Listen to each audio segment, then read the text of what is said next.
Good morning students.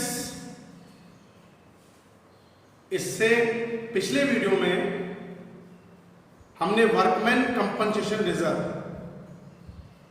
उसका accounting treatment एक theoretical form में क्लियर करा, जिसको लाइव क्लास में मैं आपको प्रैक्टिकली क्लियर करूंगा। आज का जो हमारा टॉपिक है वही सेम है, accounting treatment of some special fund और स्पेसिफाइड फंड। होने में तो बहुत ज़्यादा होते हैं हमारे पास में, लेकिन हम अकॉर्डिंग टू 12 सिलेबस के अकॉर्डिंग बात करूं मैं 12 के, तो हम दो चीज़ को मान रहे हैं। वर्कमैन कंपनसेशन फंड, जिसे मैंने थ्योरिकल फॉर्म में लास्ट वीडियो में आपको एक्सप्लेन कर दिया है, और आज जो मैं एक्सप्लेन कर रहा हूं वही थ्योरिकल फॉर्म में, that is investment fluctuation reserve या इन्वेस्टमेंट फ्लक्चुएशन फंड। सबसे पहली चीज ये होता क्या है, जैसे वर्कमैन कंपनसेशन रिजर्व हमने एक फंड एक नॉर्मल वे में माना था। सर हमारे यहाँ कोई वर्कर्स काम कर रहे हैं, वो कोई रिस्की वर्क हमारा होता है, मैन्युफैक्चरिंग वर्क जो हमारा रिस्की होता है, तो कुछ वर्कर के साथ, किसी वर्क के साथ में कोई ऐसा एक्सीडेंट नहीं हो जाए कि वो अनेबल हो जाए वर्क करने के लिए, तो हमें कुछ एक पैसा रखना पड़ता है, जिसको हम बोलते हैं WCF या वर्कमैन कंपनसेशन फंड, जो फॉर्म पे एक लायबिलिटीज होती है जनरली। तो यही बात मैं अगर इन्वेस्टमेंट फ्लक्चुएशन फंड के बारे में करूँ तो मैं इसी चीज को लेता हूँ। लेकिन एक नॉर्मली बात आपको ध्यान रखनी है कि इन्वेस्टमेंट जो फ्लक्चुएशन फंड या रिजर्व है, ये अपने आप में इंडिविजुअल वैल्यू नहीं होती है, ये डिपेंड करता है इन्वेस्टमेंट के ऊपर। क्योंकि इन्वेस्टमेंट फ्लक्चुएशन होगा तभी आपको ये फंड क्रिएट करना पड़ेगा।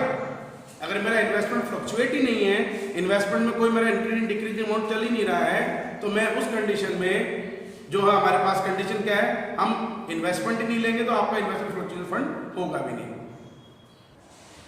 ओके, तो इन्वेस्टमेंट फ्लक्चुएशन फंड या रिजर्व अपने आप एक इंडिविजुअल वैल्यू नहीं है, ये डिपेंड करती है इन्वेस्टमेंट के ऊपर। एसेट साइड में इन्वेस्टमेंट गिवन है तो आपको IFR गिवन होगा लायबिलिटी साइड में। अगर इन्वेस्टमेंट गिवन नहीं है तो फिर इन्वेस्टमेंट नहीं गिवन है तो आप IFR क्रिएट नहीं करेंगे।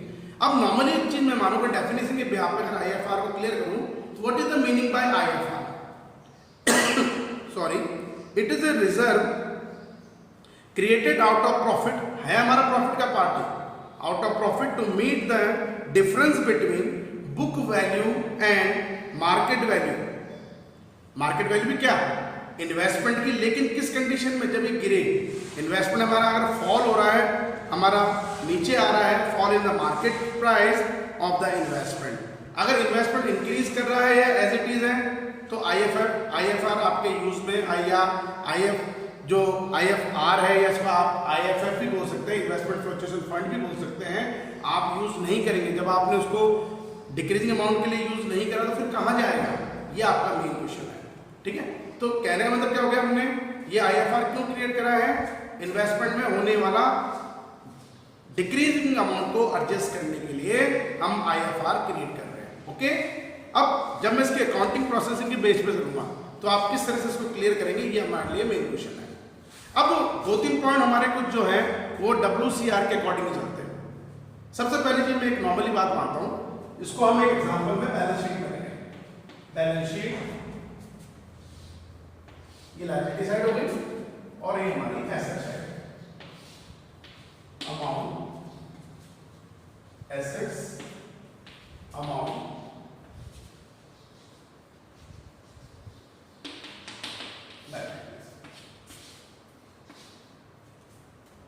Investment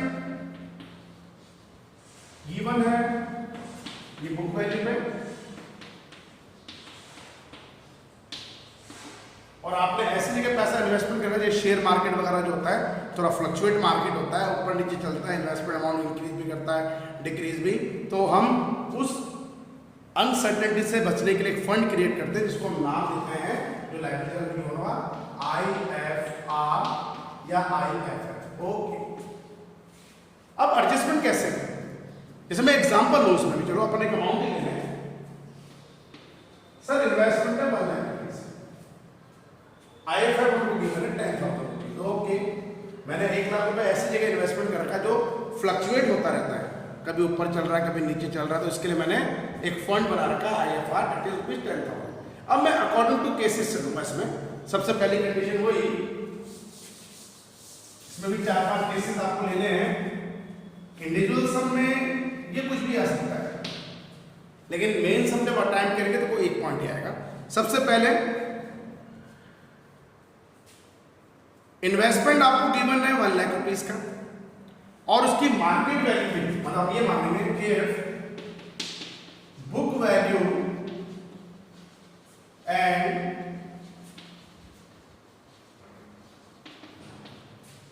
market value both are same,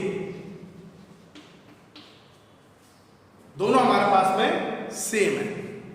मतलब बुक वैल्यू भी 1 लाख रुपीज गिवन है, और आफ्टर रिकॉन्स्टिट्यूशन जो इन्वेस्टमेंट है उसकी मार्केट वैल्यू या प्रेजेंट वैल्यू भी गिवन है आपको 1 लाख।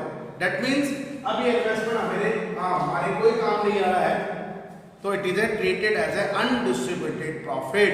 अब आप इसको किससे ट्रीट करेंगे कि इन्वेस्टमेंट, हाँ ठीक है, रिकॉन्स्टिट्यूट के बाद में आप दोबारा इसको क्रिएट करोगे वो अलग बात है, क्योंकि अब तो 2 के जगह 3 पार्ट में हो जाएंगे, एडमिशन में वो एक अलग चीज होगी। बट अब तक जो आपने क्रिएट कर रखा है वो अपना अननेसेसरी है, तो आप इसको बिल्कुल WCR की तरह अनडिस्ट्रीब्यूटेड प्रॉफिट एज्यूम करते हुए एग्जिटिंग पार्टनर के ओल्ड रेशो में रेस करेंगे। तो उसकी एंट्री क्या हो जाएगी, IFR account debit, investment fluctuation reserve account debit to exiting partners capital account, जो हमें उसके ओल्ड रेशो में एडजस्ट करनी है। Okay, condition number 1। Case number 2, मैं पहले 3 केस आपको ऐसे बताऊंगा जिसमें सेम एंट्री मिलेगी। If there is no information given about it, आपको इसके बारे में कोई इंफॉर्मेशन नहीं दे रखी, मतलब इन्वेस्टमेंट है, IFR है, लेकिन आफ्टर रिकॉन्स्टिट्यूशन हमें एडिशनल इंफॉर्मेशन में इन्वेस्टमेंट के बारे में कोई इंफॉर्मेशन नहीं कि इंक्रीज कर रहा है कि डिक्रीज कर रहा है कि एज इट इज है। तो ऐसी कंडीशन में भी हम ये मानेंगे हमारा इन्वेस्टमेंट एज इट इज ही है, तो वही पहली कंडीशन की तरह। अब आप IFR जो आपने क्रिएट कर रखा है अननेसेसरी शुड बी रेज्ड और credited in old partner in their old ratio, आप उसको रेस करना है एग्जिटिंग या ओल्ड पार्टनर के ओल्ड रेशो में। तो same entry IFR account debit to exiting partner या ओल्ड पार्टनर्स कैपिटल अकाउंट। पहली दूसरी कंडीशन ये हुई। केस नंबर 3, मैं दोबारा रिपीट कर रहा हूं उस चीज को। फर्स्ट 3 कंडीशन में सेम एंट्री आप लेके चलेंगे IFR में। First condition book value market value same है। सेकंड कंडीशन, आपको अगर मार्केट वैल्यू के बारे में या आफ्टर रिकॉन्स्टिट्यूशन इन्वेस्टमेंट के बारे में इंफॉर्मेशन नहीं है तो वही कंडीशन। और थर्ड कंडीशन, अब मान लीजिए हमने इन्वेस्टमेंट डिक्रीज होने के लिए फंड बनाया, ये भी आप बात ध्यान रखेंगे। IFR किस लिए क्रिएट हो रहा है, जो मार्केट वैल्यू जो हमारी फॉल करेगी, मार्केट वैल्यू जो डाउन हो जाएगी इन्वेस्टमेंट की, उसको कवर करने के लिए। अगर इंक्रीज कर रही है, डिक्रीज हो रहा है, तब आप उसको यूज करो IFR को, अगर इंक्रीज करेगा तो यूज नहीं होगा। तो तीसरी कंडीशन में ये मान रहा हूं कि market value of investment is increase. अगर ये इंक्रीज कर गया, मान लीजिए 1 लाख से ये 1,10,000 पे आ गया, सबसे पहले ये 10,000 अपना इन्वेस्टमेंट जब इंक्रीज करा, ये हमारा प्रॉफिट भी तो है। मैं जब रेवल्यूशन अमाउंट बनाऊंगा उसको उसके क्रेडिट साइड में शो करूंगा, क्योंकि एसेट मेरी इंक्रीज कर रही है। मैं इसको जब रिकॉन्स्टिट्यूशन के टाइम पर रेवल्यूशन अमाउंट बनाऊंगा उसके क्रेडिट साइड में रिकॉर्ड करूंगा। बट अभी आपका वो टॉपिक नहीं है, आपको भी केवल IFR को एडजस्ट करना है। तो IFR को अब मैं क्या मानूंगा कि जिस काम के लिए मैंने IFR बना रखा था डिक्रीजिंग अमाउंट के लिए, वो तो हुआ नहीं, इन्वेस्टमेंट हमारा इंक्रीज कर गया। तो सेम कंडीशन, ये IFR आपका अननेसेसरी हो गया, यूज भी नहीं आया, तो same it is an undistributed profit अगर आप ट्रीट करेंगे। तो आपको करना क्या बेटा, इसको भी वही condition IFR account debit to exiting partners capital account old ratio में आप इसको रेस कर लेंगे। ओके, ये 3 कंडीशन में हमने एक चीज मानी है कि सर हमें एक ही एंट्री ट्रीट करनी है, that is IFR account debit to exiting partners capital account, और वो भी उनके ओल्ड रेशियो में। ओके, ये 3 कंडीशन हम एक नॉर्मल वे में लेके चल रहे हैं। अब तो रिवोल्यूशन अकाउंट में आपने इसको शो करा है, ठीक है, हम मान रहे हैं रिवोल्यूशन अकाउंट में आप इसको रिकॉर्ड करेंगे, उसकी क्या एंट्री करेगी, अभी हमने रिवोल्यूशन अकाउंट क्लियर करा नहीं, लाइव क्लास में उसको रेगुलरली कर रहे हैं, वो आप देख के चलेंगे, ठीक है ना। तो ये हमने जो कंडीशन पुट कर रहे हैं वो ये होगी। नंबर 4, अब यहां से कंडीशन थोड़ा चेंज होती है। 4 और 5 कंडीशन सबसे इंपॉर्टेंट कंडीशन। पहले 3 कंडीशन में हमने एक सेम एंट्री रिपीट कर दी, ओके, लेकिन अब 4th कंडीशन हम ये मानेंगे, case number 4, if market value of investment is decrease, कम हो गया, लेकिन कितना कम हुआ, ठीक है, हमने ये माना है कि हमने डिक्रीजिंग अमाउंट से इन्वेस्टमेंट में जो अमाउंट हमारा फॉल करेगा, डिक्रीज करेगा, उस डिक्रीजिंग अमाउंट को कवर करने के लिए हमने आईएफआर बना रखा है। लेकिन how many amount will be decreased, कितना अमाउंट हमारा डिक्रीज कर रहा है, ये भी आपका मेन क्वेश्चन है। अब एक नॉर्मल बात है, मान लीजिए मैं एज्यूम करूं कि मार्केट वैल्यू मेरी इन्वेस्टमेंट जो है वो 1 लाख से 97,000 क्या है, market value investment is 97,000, 1 lakh से 97 का मतलब आपका जो डिक्रीज अमाउंट है दैट इज रुपीज 3,000 कैसे होगा, 1 लाख बटे 97, 3,000। अब इस 3,000 को मैं इसमें से कवर करूंगा, ओके, आईएफआर बनाई इसलिए रखा था हमने, सर 3,000 हमारा कवर हो गया, फिर भी रिमेनिंग अमाउंट आपका रहेगा 7,000। अब इस 7,000 का हम क्या करेंगे, it is A undistributed profit. That means क्या हो गया, मार्केट प्राइस हमारी कम तो हो रही है, हमने मान लिया, लेकिन जितना मैंने फंड बना रखा था, जितना मैंने रिजर्व बना रखा है, उसके कंपैरिजन कम हो रहा है। 10,000 मैंने क्रिएट कर रखा है और एक्चुअल में मेरा 3,000 ही अगर आ रहा है, तो दैट मीन्स 7,000 फिर भी मेरा आईएफआर में रिमेनिंग अमाउंट है, सेम वही, it is stated as a undistributed profit, मेरी entry IFR account debit to exiting partners capital account old ratio में। लेकिन अब जब मैं नई बैलेंस शीट अपनी क्रिएट करूंगा तो इन्वेस्टमेंट कितने पे शो करूंगा आफ्टर रिकॉन्स्टिट्यूशन, 97,000 पे, तो 3,000 कवर हो गया, ठीक है, और बाकी 7,000 इज अनडिस्ट्रीब्यूटेड प्रॉफिट। ये कंडीशन नंबर हमारे पास में 4 थी। Last and final condition that is बहुत ज्यादा अमाउंट अपने पास में कम हो जाना, वही कंडीशन है मार्केट वैल्यू या market price of investment decrease, लेकिन जितना हमने फंड बनाया उससे कंपैरिजन ज्यादा। जैसे अब मैं मानूं मार्केट वैल्यू इन्वेस्टमेंट होगी 85, ये तो जब हम प्रैक्टिकल सम करेंगे अब आपको और क्लियर हो जाएगा, कोई बड़ी प्रॉब्लम नहीं है, that is rupees 85, okay, 1 lakh का 85 पे आ गया, that means decrease amount is 15,000, 1 lakh से 85 पे आ रहा है 15,000। अब आपने फंड में कितना अमाउंट क्रिएट कर रखा है, 10,000।